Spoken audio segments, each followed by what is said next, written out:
المال الحرام. كم كشفت هذه الحوادث من أسرار وأستار كان ينضوي تحتها من يخدع الناس، فبانت حقيقته.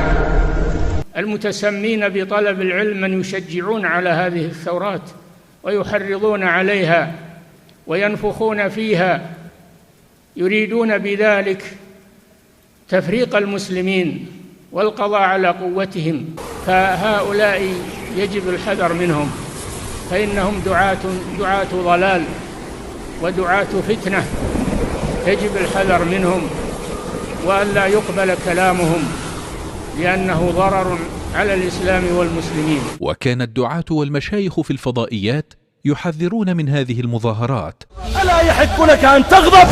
بلى اغضب، فإن الله لم يخلق شعوبا تستكين. اغضب، فإن الأرض تحني رأسها للغاضبين. اغضب، فإنك إن ركعت اليوم سوف تظل تركع آلاف السنين. اغضب، فإن الله لا يرضى الهوان لأمة كانت ورب الناس خير العالمين. اغضب. وكان الدعاة والمشايخ في الفضائيات يحذرون من هذه المظاهرات. رأيتها الأسبوع الماضي الجمعة الماضية في الرياض بأحرفها، أستنهض فيها أهل المملكة بلاد الحرمين الشريفين لينهضوا لنصرة إخوانهم. وجئت اليوم إلى الشعب البطل، جئت إلى شعب مصر العظيم لأستنهضهم بها. وكان الدعاة والمشايخ في الفضائيات يحذرون من هذه المظاهرات. بعض الحكام اليوم مع الأسف يريد أن يكون الشعب مجموعة من العبيد، مجموعة من القطعان، مجموعة غنم، حتى وإن كان فيهم علماء نعم تعيش كما تعيش الشاة، حتى وإن كنت أحصل على شهادات عالية ولي وزني في الأمة نعم تعيش ورائي وتسير ورائي كما تسير الغنم وراء راعيها. لا نسمح لك بكلمة ولا اعتراض ولا رأي. النبي عليه الصلاة والسلام كان يربي أحرارا، يربيهم رجال، ما كان يربيهم مجموعة عبيد شياه بين يديه، لذلك قادوا العالم. وكان الدعاة والمشايخ في الفضائيات يحذرون من هذه المظاهرات. وقد مرت أكثر من 6 أشهر على ثورة أهل الحكمة والإيمان اليمن بصدور عارية وأيد بريئة وشباب وشيب وأطفال ونساء في مطالبات سلمية رغم وفرة السلاح عندهم. وفي اليمن أكثر من 60 مليون قطعة سلاح، ومع ذلك لا تزال ثورتهم سلمية. وكان الدعاة والمشايخ في الفضائيات يحذرون من هذه المظاهرات. ثم تأتي هذه الثورات ما يسمى بالربيع العربي، وأنا أسميه الربيع العربي والخريف العربي. ربيع للشعوب الذي هذه الشعوب المسلمة البريئة البسيطة السهلة الذي ما كان يؤبه لها أقبلت على الله جل وعلا. وخريف لتساقط هؤلاء الحكام كأوراق الخريف، يتساقطون واحدا تلو الآخر، وسنرى البقية بإذن الله كما يحدث في الشام وهو حديثنا اليوم. وكان الدعاة والمشايخ في الفضائيات يحذرون من هذه المظاهرات. فهذه الثورات أنا واثق أن نهاياتها عظيمة جدا. وكان الدعاة والمشايخ في الفضائيات يحذرون من هذه المظاهرات. فكان كل تلك الدول كانت الشعوب تعيش كبتا، وكما قال الشاعر الإسلامي إقبال لا بد للمكبوت من فيضان.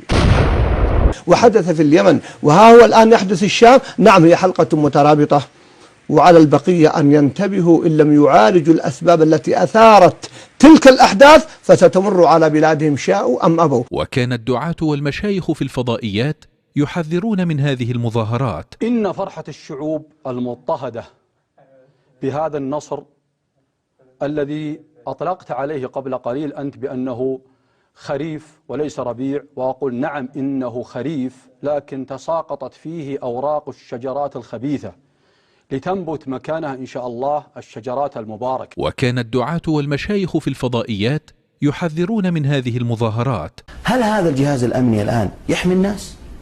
الآن جهاز المباحث الناس يخافون منه ويشعرون أنه ربما بل هو قد كان حاميا في يوم من الأيام، أما الآن فهم يخافون منه ويشعرون بأنه عدو وأنه خصم له. إذا تحول بهذه الطريقة فهي مشكلة، ومشكلة كبيرة. ولذلك بدأت الآن المطالبات بحل هذا النظام بحل جهاز المباحث، لأنه جهاز لا رقابة عليه، جهاز لا يلتزم بالنظام، جهاز يظلم الناس، لا يطبق عليهم الشرع. وكان الدعاة والمشايخ في الفضائيات يحذرون من هذه المظاهرات. الشعب يطالب بتطبيق النظام ويطالب بتطبيق الشرع في قضية الموقوفين. الموقوفون هي الأزمة الكبرى في المجتمع السعودي الآن، ويخشى أن تتطور إلى مآلات خطيرة للغاية، وبدأت ملامحها تظهر إن لم تستدرك. وكان الدعاة والمشايخ في الفضائيات يحذرون من هذه المظاهرات. اتق الله، لا يجوز لك شرعا أن تمد يدك ولا كلمتك ولا لسانك فضلا عن سلاحك إلى مسلم من المتظاهرين. لا يجوز أن تضايقه، بل يجب عليك أن تقف معه، أما أن تقف ضده فهذا من أعظم المحرمات. وكان الدعاة والمشايخ في الفضائيات يحذرون من هذه المظاهرات. تخشى أن شبابنا يذهبون إلى هناك. أنا أقول الذي يتقن شيئا ينفع إخوانه المجاهدين لا تبرأ ذمته إلا بالذهاب. وكان الدعاة والمشايخ في الفضائيات يحذرون من هذه المظاهرات. اليوم الأمة بحاجة، كم مات في التزلج وفي التفحيط وفي الدرباوية وفي المخدرات وفي المسكرات وفي حوادث السيارات، وانت خايف على 5 6 يموتون. فليموتوا. وش انك خايف ان الإنسان الذي لديه قدرة نوعية ومؤثرة وفاعلة انه يذهب ويموت؟ يعني إذا أنت تريد أن تستكبر. كان قدرنا أن نخوض حربا فلنخوض، كان قدرنا الموت فلنمت، كان قدرنا المواجهة فلنواجه. ماذا ينفعنا هذا العيش الذليل الذي يفاوض فيه الإنسان على عباءته ثم غترته ثم ثوبه ثم فنيلته ثم لا يبقى إلا ما يستر سوءته؟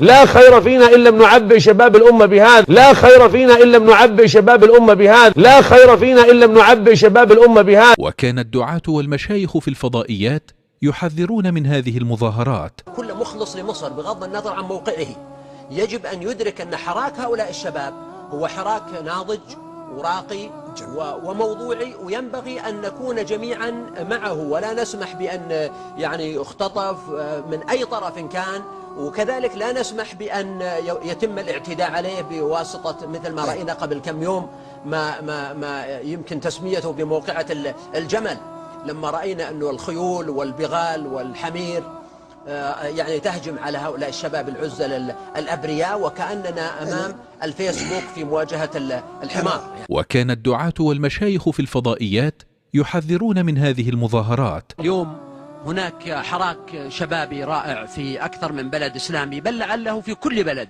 إسلامي، وكما قيل في الشعر: أول الغيث قطر ثم ينهمر.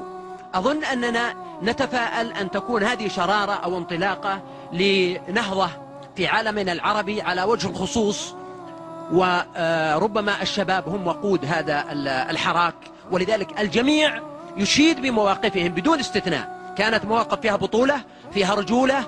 الكثير من الشيوخ يقول هؤلاء الشباب عملوا الشيء الذي نحن عجزنا عنه. وكان الدعاة والمشايخ في الفضائيات يحذرون من هذه المظاهرات. أثبت الشعب اليمني جدارته واستحقاقه من خلال يعني ثورته أن تكون سلمية مع يعني مئات بل آلاف من القتلى والمصابين. وكان الدعاة والمشايخ في الفضائيات يحذرون من هذه المظاهرات. ولذلك أرى أن المظاهرات حقيقة من أفضل وسائل التعبير الآن والمطالبة بالحقوق على مستوى العالم، وهذا شيء تعرف عليه أكثر دول العالم. وكان الدعاة والمشايخ في الفضائيات يحذرون من هذه المظاهرات. أحذر دول الإسلام ودول الخليج على سبيل الخصوص، وأحذر أيضا من ملك القدرة والمال منهم، أن الله عز وجل إذا نظر إلى عبد وهو قادر على نصرة أخيه ثم خذله، أن الله عز وجل يخذله في زمن يحتاج إلى نصرة أخيه. وكان الدعاة والمشايخ في الفضائيات يحذرون من هذه المظاهرات. في سوريا وكثير من بلدان المسلمين انتهكت الحرمات، ودول الإسلام كل يقول منهم نفسي، ولا يستطيع أحد منهم أن يقوم بدعم رسمي واضح بين، إيثارا لسلامة النفس وكذلك إيثارا للطمأنينة والسكينة الذاتية. لا شك أن هذا عين خذلان. كم كشفت هذه الحوادث من أسرار وأستار كان ينضوي تحتها من يخدع الناس، فبانت حقيقته. المتسمين بطلب العلم من يشجعون على هذه الثورات ويحرضون عليها وينفخون فيها، يريدون بذلك تفريق المسلمين والقضاء على قوتهم، فهؤلاء يجب الحذر منهم، فإنهم دعاة ضلال ودعاة فتنة، يجب الحذر منهم وألا يقبل كلامهم لأنه ضرر على الإسلام والمسلمين. أولى بكل وضوح وصراحة، نحن مستهدفون في عقيدتنا، نحن مستهدفون في وطننا. أقول بكل وضوح وصراحة لعلمائنا الأجلاء ولطلبة علمنا ولدعاتنا وللأمرنا بالمعروف والنهي عن المنكر ولخطباء المساجد: دافعوا عن دينكم وبكل شيء، دافعوا عن وطنكم، دافعوا عن أبنائكم، دافعوا عن الأجيال القادمة. نعم، دافعوا عن دينكم، نعم، دافعوا عن وطنكم، دافعوا عن علمائكم ودعاتكم، وقولوا لكل من يريد المساس بأمن هذا الوطن ورموزه: اخسأ فلن تعدو قدرك.